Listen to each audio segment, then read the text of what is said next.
I go through the construction every day, 7 days a week. It's everywhere. Drivers around Tulsa are used to hitting the brakes. Necessary evil, as I would say. It's almost impossible to get from point A to point B without running into some kind of road construction. We've got sections of pavements that, are 40, 50 years old. We've got some bridges that are 70 and 80 years old.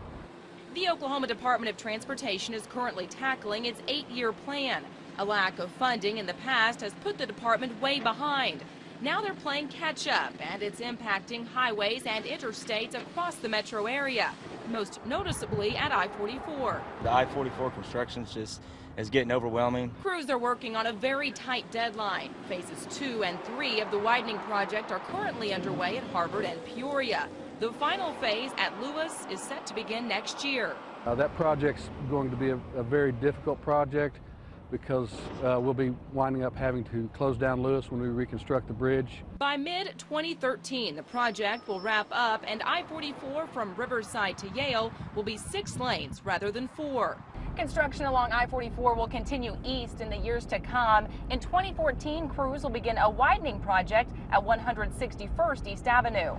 2 years later, they'll move here to 145th East Avenue to repair a bridge.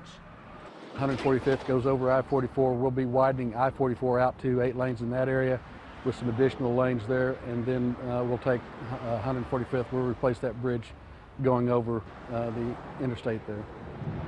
And speaking of bridges, a first of its kind for the state is currently under construction at I-244 and the Arkansas River. In April, crews broke ground on the new double-decker bridge. The top level will carry highway traffic. The bottom will be dedicated to bicycle, pedestrian, and future railroad traffic. I think that's really cool, as long as it doesn't take 4 years to get done. Not 4, but 2. The $78 million project will be paid for with federal funds and grants and should be completed in 2013.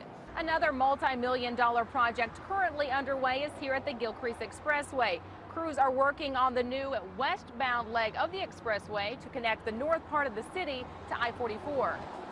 We are working from here to here.